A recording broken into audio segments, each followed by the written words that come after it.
जी।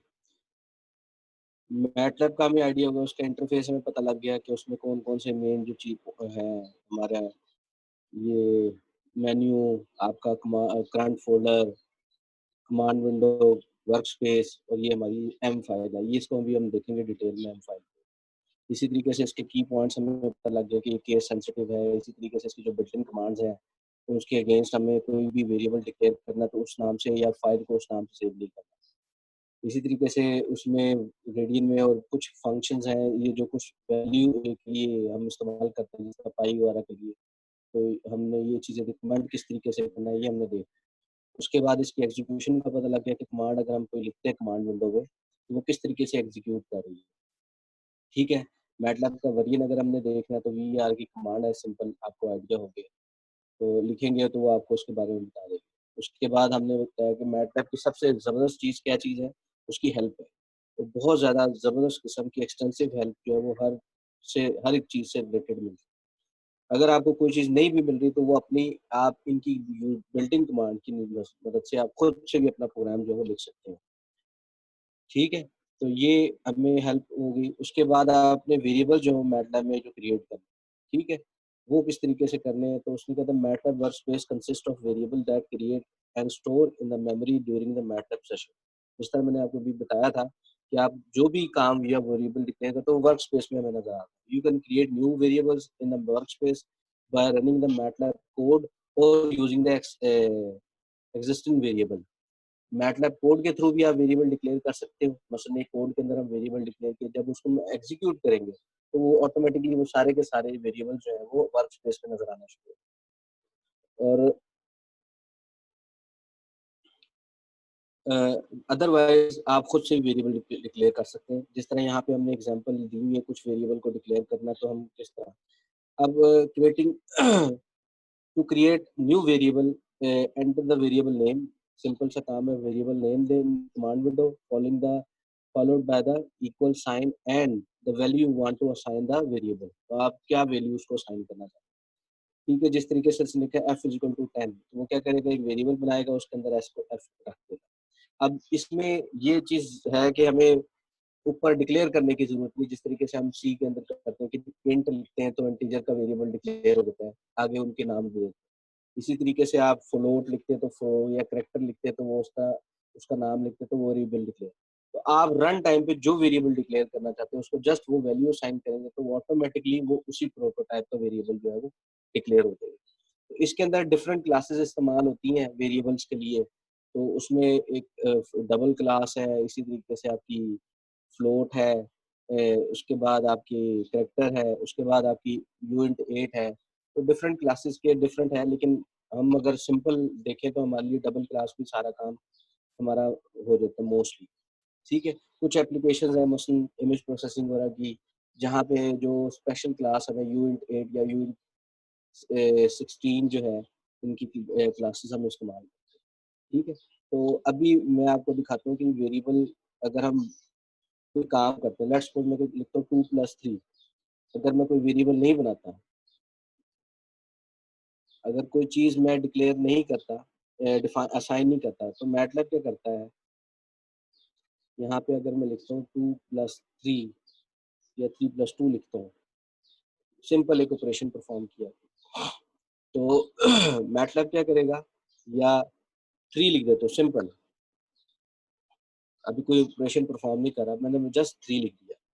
तो मैटलैब क्या करता है, बाय डिफ़ॉल्ट एक आंसर के नाम से एक वेरिएबल बनाता है और उसके अंदर ये वैल्यू को स्टोर कर देता है। ये मैटलैब की अपनी प्रैक्टिस है। चाहे मैं कुछ भी कोई भी चीज़ यहाँ पे लिख दूँ, यहाँ पे मैंने लिख दिया तो हेलो, तो वो क्या करेगा, उसने क्या किया, अ, एक वेरिएबल बनाया आंसर का और उसके अंदर ये वैल्यू को स्टोर कर दिया।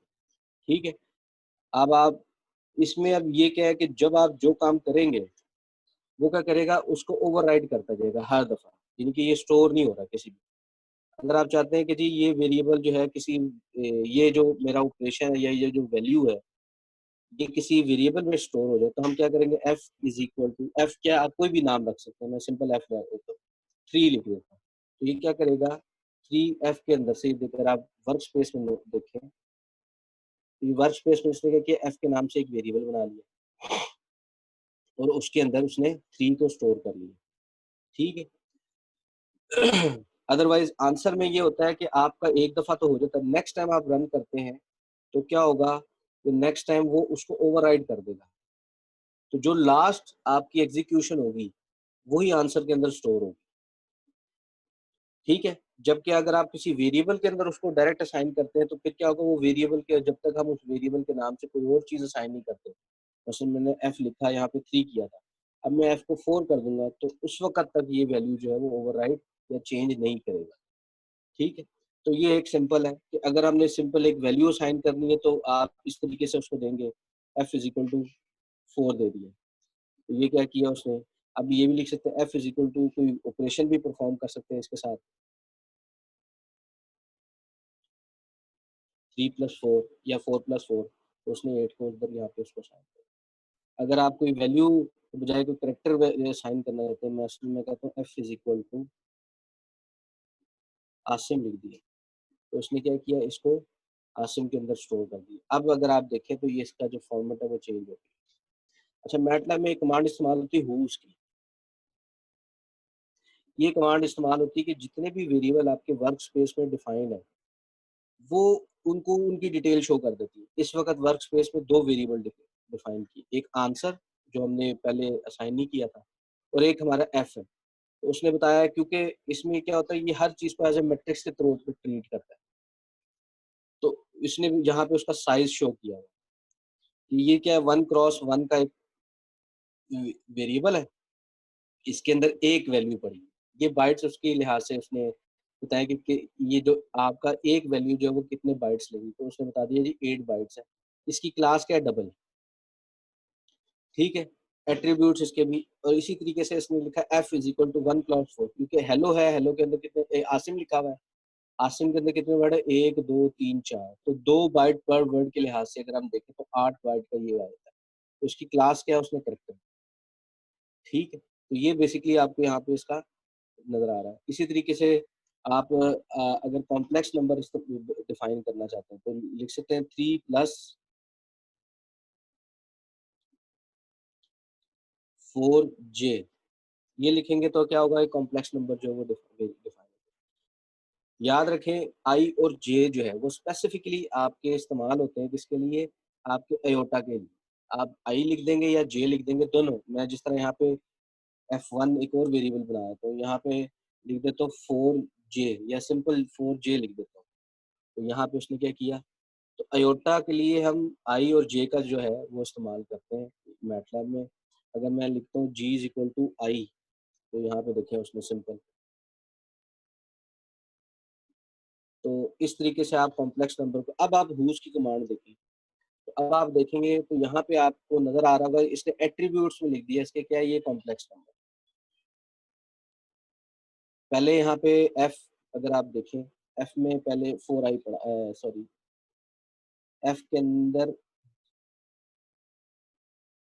3 अगर मैं लिखता हूँ, तो वो सिंपल है। और व्होस की कमांड देखता हूँ, तो इसमें क्या है, एफ जो है वो 1 क्रॉस 1 है, इसके अंदर क्या पड़ा हुआ है, वो आपके पास डबल का एक वैल्यू पड़ी है। लेकिन अगर कॉम्प्लेक्स नंबर होगा तो यहाँ पे इसने एट्रीब्यूट्स में लिख दिया इसको कॉम्प्लेक्स। तो आप अपने कॉम्प्लेक्स नंबर्स को बड़े आसान तरीके से डिफाइन कर सकते हैं। इसी तरीके से अगर आप वेक्टर डिफाइन करना चाहते हैं, अरे डिफाइन करना चाहते हैं, अगर हम simple F is equal to ये लिख देंगे, तो ये क्या है, एक एम्प्टी मैट्रिक्स जो है वो डिफाइन कर देगा, ठीक है? अब आप व्होस की कमांड देखें तो वो कह रहा है कि इसके अंदर कुछ भी नहीं पड़ा, खाली मैट्रिक्स, 0 क्रॉस 0।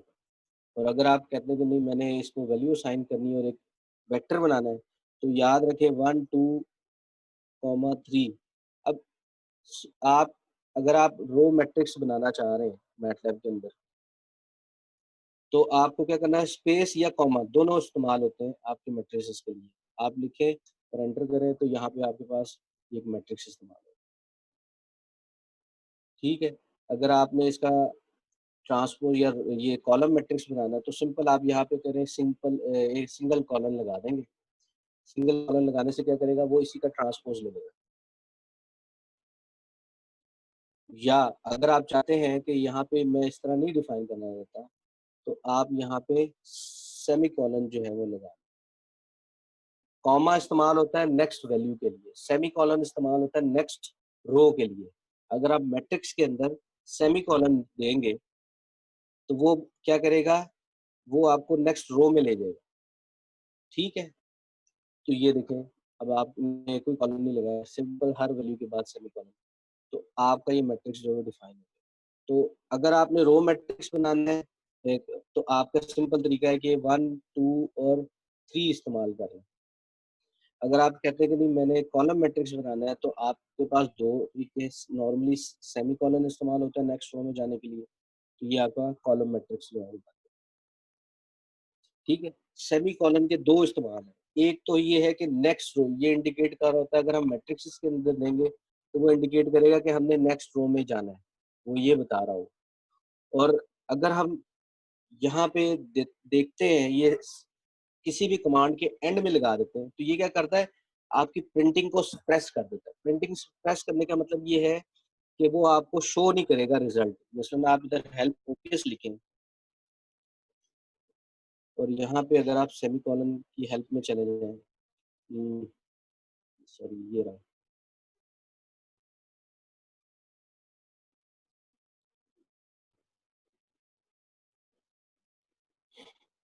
हम्म,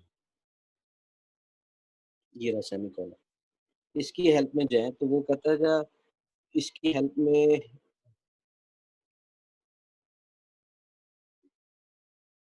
ये लिखा है, semicolon is used to inside the bracket to indicate the end of the row, यानी कि बताएगा कि इसके बाद जो भी चीज लिखी जाएगी वो नेक्स्ट रो में लिखी जाएगी ऑफ द मैट्रिक्स, ठीक है?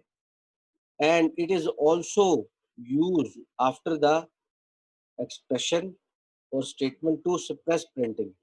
अगर हम किसी कमांड के एंड में दे देते हैं, मसलन यहाँ पे मैंने लिखा था, ये लिखा हुआ है, अगर आप कहते हैं कि मैं इसका रिजल्ट शो नहीं कराना चाहता, तो आप सिंपल यहाँ पे सेमीकोलन लगा दें, तो ये क्या करेगा, उसका जो रिजल्ट है उसको प्रिंट नहीं करेगा, ये प्रिंटिंग को सप्रेस कर दिया।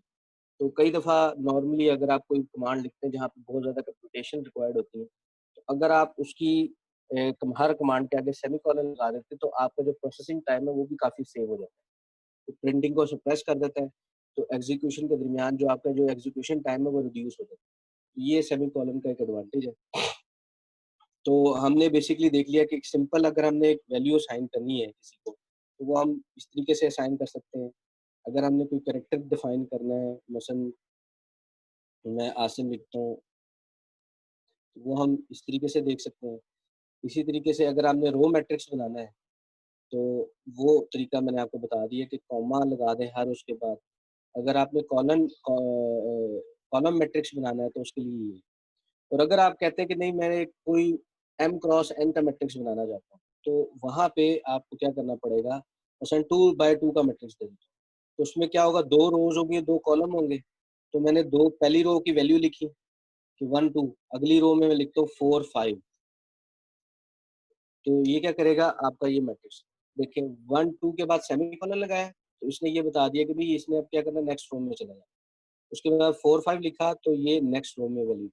और याद रखें कि जब भी हम मैटलैब में चीज़ों को देंगे, तो हमें सारे मैथमेटिकल रूल्स को फॉलो करना पड़ेगा। ऐसा ना हो कि आप एक वैल्यू कम दें तो वो आपको एरर दे देगा। Error in the using work at, जो भी उसने दिया हुआ है कि आपकी जो डायमेंशन है इसमें सेम नहीं है। मैटलैब के अंदर सबसे इम्पोर्टेंट चीज़ है कि आपको उसके कमांड्स के उसकी जो एरर्स हैं उनको पढ़ना आना चाहिए। अगर आप उसके एरर को अच्छे तरीके से अंडरस्टैंड कर सकेंगे, तो आपके लिए उसके अंदर प्रोग्राम करना आसान हो जाएगा। तो मैट्रिसेस आप इस तरीके से भी डिफाइन कर सकते हैं। ये सिंपल तरीके हैं मैट्रिसेस को डिफाइन करने के, यूजर मैनुअली, ठीक है? वेरिएबल्स को आप डिफाइन कर रहे हैं। अब आ जाए दोबारा अपने उसके ऊपर ही। तो ये आपके वेरिएबल्स जो है वो डिक्लेयर हो गए। सिंपल वेरिएबल डिक्लेयर करना तो वो ये है। ये भी तरीका हमने देख लिया है। ये भी तरीका हमने देख लिया है।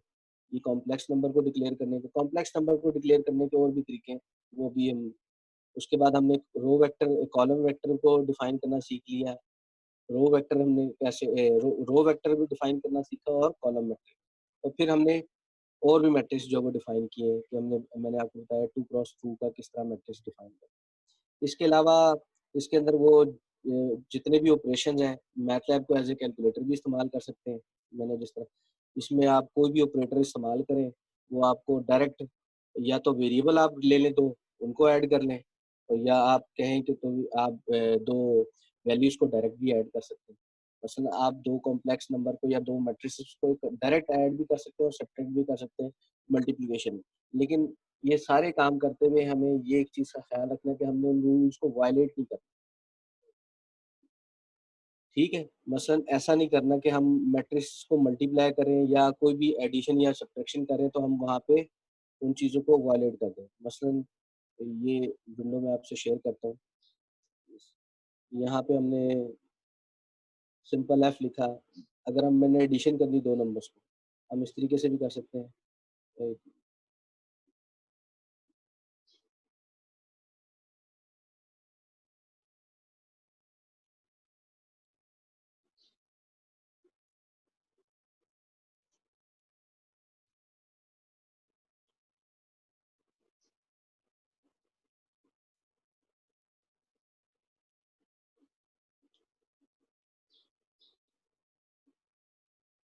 एक मिनट से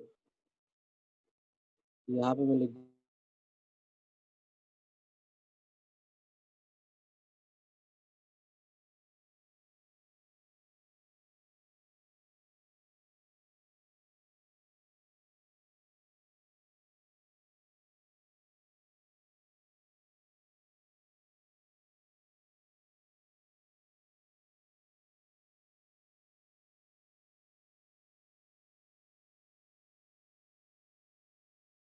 आप मल्टीप्लाई करना